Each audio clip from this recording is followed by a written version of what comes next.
Thank you very much. Thank you for coming today. My name is Representative Jack Serra. I'm here to talk about the tax proposals and some of the changes that have been made. In the earlier press conference we had to start out the budget process, and we talked about the tax shift that's going on in this budget. And I'll give the House Republicans credit.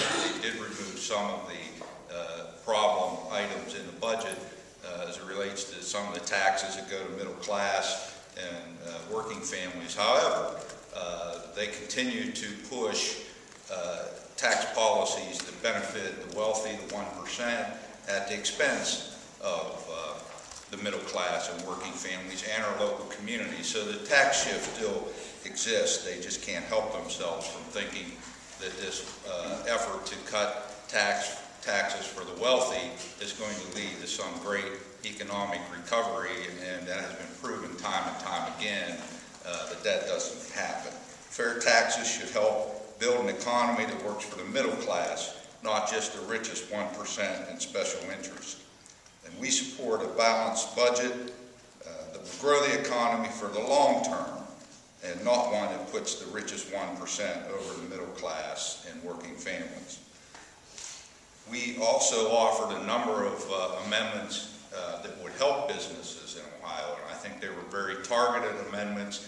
And under the leadership of Representative Strayhorn and Representative Driehaus, we met with a number of the business organizations and groups about what their concerns are with the tax issues in Ohio, and we took that information and presented a number of, I think, very targeted and good tax breaks and tax relief for businesses that really would lead to job creation.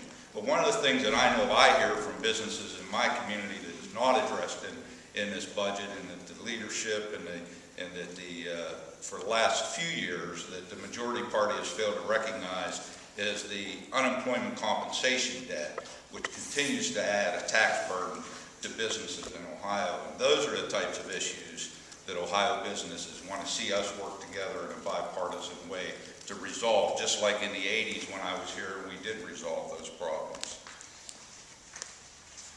Our tax policy shouldn't be more tax giveaways, but they should be an effort to strengthen the economy. Another big issue that's certainly important to me is the severance tax. I credit the governor for continuing to try to pass the severance tax. I'm disappointed that the House has pulled that out. We've offered an amendment. I've been working with a number of interested parties on a proposal for the severance tax that I think is a fair tax. It will still continue to lead to growth in the industry, but will also make sure that we have the regulatory funding that's necessary, and that we also put money back into the areas where the shale is being developed, and also use the revenue on a statewide basis for funding infrastructure. And this makes much more sense than to take this uncertain revenue source to provide a tax break for the wealthy. So hopefully they'll think again about doing that. I plan on introducing that as separate legislation, and hope they will continue to do that.